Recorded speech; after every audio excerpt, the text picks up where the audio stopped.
Welcome to next video.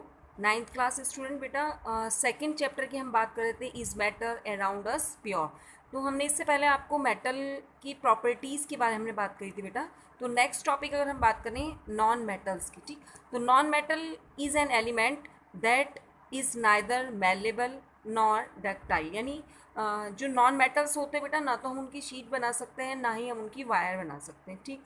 And does not conduct electricity, और ना ही non metals में बेटा इलेक्ट्रिसिटी कंडक्ट होती है। अगर हम एग्जांपल्स की बात करें बेटा, तो carbon, sulphur, phosphorus, hydrogen, oxygen, nitrogen, fluorine, chlorine, bromine, iodine, ये बहुत सारे एग्जाम्पल्स होंगे नॉन मेटल्स के, ठीक। तो नॉन मेटल्स की अगर हम प्रॉपर्टी की बात करते हैं तो हम वन बाय वन डिस्कस करते हैं बेटा इनकी प्रॉपर्टीज़ के बारे में। तो प्रॉपर्टीज़ में फर्स्ट प्रॉपर्टी की अगर हम बात करें बेटा, तो जो the physical property of non metal are just the opposite of the physical property of non metal, यानी जो मेटल्स हैं उनकी जितनी भी फिजिकल प्रॉपर्टीज़ होती हैं उनकी जस्ट अपोजिट होती है नॉन मेटल्स की प्रॉपर्टी। फर्स्ट अगर हम प्रॉपर्टीज़ की बात करें बेटा, तो non metals are not malleable, not मतलब नॉन मेटल्स आर ब्रिटल, यानी जो नॉन मेटल्स होते हैं हम उनको बीट नहीं कर सकते, यानी जैसे हैमर या हथौड़ी से उनको शीट में कन्वर्ट नहीं कर सकते।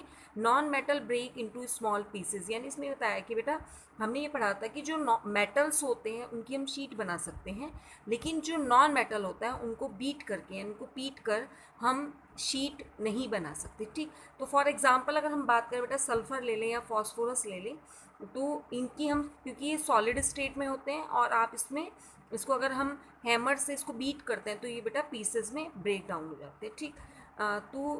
ये जो प्रॉपर्टीज़ होती है ये जस्ट अपोजिट होती है किससे, मेटल्स में। Non metals are not ductile, same वही जैसे हमने भी बताया था कि जो मेटल्स होते हैं बेटा उनकी वायर आप वायर में उनको कन्वर्ट कर सकते हैं, लेकिन जो नॉन मेटल्स होते हैं हम उनको वायर में कन्वर्ट नहीं कर सकते, ठीक। नेक्स्ट है फिर बेटा, non metals are bad conductor of heat and electricity. तो हमने लास्ट वीडियो में देखा था कि बेटा जो मेटल्स होते हैं वो good conductor of electricity and heat होते हैं, जबकि आपकी जो नॉन मेटल्स होते हैं बेटा वो good conductor of heat and electricity नहीं होते। लेकिन हम एक्सेप्शन की अगर बात, जैसे यहाँ पे एग्जांपल हम ले कि डायमंड, बेटा ये जो कार्बन होती है ना, कार्बन नॉन मेटल की फॉर्म है, लेकिन कार्बन का ही एक एलोट्रॉप होता है, यानी कार्बन की एक फॉर्म होती है। Diamond is an non metal which a good conductor of heat. ये क्वेश्चन आता है एग्जाम में कि non metal, write down the one non metal which is a good conductor of heat, तो आप लिखेंगे डायमंड, यानी diamond is an non metal which is a good conductor of heat, ठीक। नेक्स्ट अगर हम बात करें बेटा, कार्बन का ही एक और एलोट्रॉप होता है graphite, is an non metal, ये भी नॉन मेटल होता है, which is a good conductor of electricity, ठीक। तो डायमंड है गुड कंडक्टर ऑफ हीट, और ग्रेफाइट की अगर हम बात करें बेटा तो वो इलेक्ट्रिसिटी का गुड कंडक्टर होता है, ठीक। तो being a good conductor of electricity graphite is use for the making electrode. अगर आप यहाँ देखें कि जो हमारे पास सेल होते हैं बेटा उनके अंदर एक जो रॉड लगी हुई होती है ये ग्रेफाइट की होती है, गुड कंडक्टर ऑफ इलेक्ट्रिसिटी होती है, ठीक। Next, non metals are non lustres, यानी बेटा इनके अंदर शाइनिंग प्रॉपर्टी नहीं होती है। जो नॉन मेटल होते हैं वो शाइनिंग प्रॉपर्टी शो नहीं करते हैं। The solid non metals have a dull, मतलब इनकी जो सॉलिड हैं तो इनकी जो अपीयरेंस होती है, यानी दिखने में ये डल होते हैं बेटा, ठीक है। फॉर एग्जांपल अगर हम बात करें सल्फर और फॉस्फोरस की, तो ये नॉन लस्टर्स होते हैं, लेकिन इसमें भी एक एक्सेप्शन होता है, वो भी इंपॉर्टेंट है आपके लिए, कि जो आयोडीन है बेटा, आयोडीन भी नॉन मेटल होता है और वो लस्टर प्रॉपर्टी शो करता है, ठीक है। तो ये एक इम्पॉर्टेंट टर्म है जो आपको याद होनी चाहिए कि जो नॉन मेटल्स है बेटा उनमें जो आयोडीन होती है वो लस्टर प्रॉपर्टी शो करता है, ठीक। Non metals are generally soft, बेटा हमने देखा था कि जो मेटल्स होते हैं वो सॉलिड फॉर्म में होते हैं और हार्ड होते हैं, ठीक। जबकि जो नॉन मेटल होते हैं जनरली क्या होते हैं, सॉफ्ट होते हैं, लेकिन इसमें भी एक्सेप्शन होगा, जैसे हमने मेटल में एक्सेप्शन पढ़े थे, ठीक। तो जैसे most of the solid non metals are quite soft, यानी जो नॉन मेटल सॉलिड स्टेट में होते हैं बेटा वो सॉफ्ट होते हैं और उनको कट विद द नाइफ, यानी हम चाकू से उसको कट कर सकते हैं, ठीक। Sulphur and phosphorus are solid है, यानी सल्फर है और फॉस्फोरस नॉन मेटल होते हैं, सॉलिड होते हैं और थोड़ा सॉफ्ट होते हैं, हम इसको कट कर सकते हैं नाइफ के थ्रू। ठीक। लेकिन फिर वो उसका एक एक्सेप्शन है कि कार्बन के जो एलोट्रॉप्स होते हैं, जैसे हम डायमंड की बात करें बेटा, तो diamond is the hardest natural substance known, यानी डायमंड जो होता है वो क्या होता है बेटा, नेचुरली हार्डेस्ट सब्सटेंस होता है। तो इसमें क्वेश्चन आ सकता है आपके लिए कि non metal write down the any one allotropes of carbon which is the hardest natural substance, यानी तो आप उसमें डायमंड एग्जाम्पल हम लिख सकते हैं। ठीक। सेम उसमें बेटा कि टेंसिल स्ट्रेंथ यानी not strong, non metals are not strong नहीं होते। ठीक। आप नॉर्मल इनको हम ब्रेक कर सकते हैं, बट इसमें क्या है, जैसे graphite is a non metal which is not strong. जो ग्रेफाइट होता है वो नॉन मेटल होता है लेकिन बहुत ज़्यादा स्ट्रॉन्ग नहीं होता है, यानी हम उसको ब्रेक कर सकते हैं बेटा। ठीक है। नॉन मेटल्स में भी सॉलिड हो सकते हैं, लिक्विड और gases at A room temperature, यानी जो नॉन मेटल्स हैं आपके वो सॉलिड फॉर्म में भी हो सकते हैं, गैस हो सकती है और लिक्विड भी हो सकता है as a room temperature.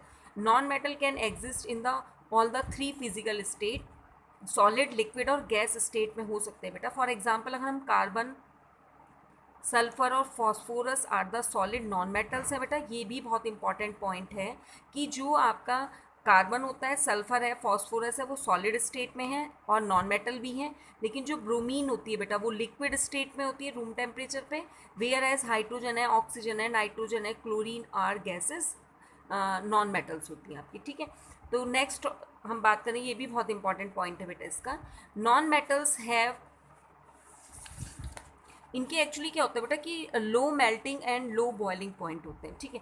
Low melting and boiling point, except फिर वही ग्रेफाइट की अगर हम बात करें तो जो ग्रेफाइट होता है वो कार्बन का एलोट्रॉप्स होता है और बेटा उनका जो मेल्टिंग पॉइंट होता है वो वेरी हाई होता है। ठीक। This means that non metal melt and vapours at completely low temperature. क्या होता है एक्चुअली बेटा कि जो नॉन मेटल्स होते हैं वो जल्दी से मेल्ट हो जाते हैं और वेपर्स जो है उनकी बनने लगती है। ठीक है। In compare to metal, metal के कंपेयर में नॉन मेटल के जो मेल्टिंग और बॉइलिंग पॉइंट होता है बेटा वो कम होता है। ठीक। Only non metal graphite has a very high melting point, यानी नॉन मेटल में जो ग्रेफाइट होता है उसकी जो मेल्टिंग पॉइंट होता है बेटा वो हाई होता है। ठीक है। जैसे यहाँ पे हम सल्फर की बात करें तो सल्फर का मेल्टिंग पॉइंट 190 डिग्री सेल्सियस है, जबकि जो बेटा ग्रेफाइट है उसका मेल्टिंग पॉइंट 3700 डिग्री सेल्सियस होगा। ठीक। तो ये बहुत सारी इसकी इंपॉर्टेंट प्रॉपर्टीज़ है जो हमें पता होना चाहिए कि मेटल और नॉन मेटल में बेटा डिफरेंस करने के लिए भी आता है। ठीक। नेक्स्ट अगर हम बात करें बेटा नॉन मेटल है, यानी अगर हम प्रॉपर्टीज़ की अगर बात करें what is the difference between metal non metal, तो you have the 9 and 10 points. ठीक। नॉन मेटल्स जैसे उनकी जो डेंसिटी होती है वो भी लो होती है। ठीक। जैसे यहाँ one non metal iodine has high density, यानी अधिकतर जो नॉन मेटल्स होती हैं उनकी डेंसिटी बेटा लो होती है, लेकिन फिर वो हम एक्सेप्शन की बात करें तो आयोडीन जो है बेटा वो हाई डेंसिटी होती है। ठीक। उसकी non metals are not sonorous, यानी इनमें से अगर हम इनको बीट करते हैं तो इनमें से रिंगिंग की साउंड नहीं आती है, यानी इनमें से आवाज़ नहीं आती है। ठीक। नॉन मेटल है मैनी डिफरेंट कलर, यानी जो बेटा नॉन मेटल्स होते हैं जैसे आपने देखा जो मेटल्स का जो कलर होता है अधिकतर वो ग्रेइश होगा, है ना, नहीं कलर नहीं होते ज़्यादा उसमें, जबकि नॉन मेटल्स में बहुत सारे कलर होते हैं। जैसे अगर हम बात करें बेटा सल्फ़र की तो सल्फ़र जो होता है येलो इन कलर होगा, फॉस्फोरस जो है वो वाइट इन कलर होता है आपका, या रेड भी हो सकता है, बेटा इसकी टू फॉर्म होती है इसलिए इसका कलर टू फॉर्म में होगा, यानी फॉस्फोरस जो है वो वाइट भी हो सकता है, रेड भी हो सकता है। ग्रेफाइट आपने देखा ही होगा ब्लैक इन कलर होता है।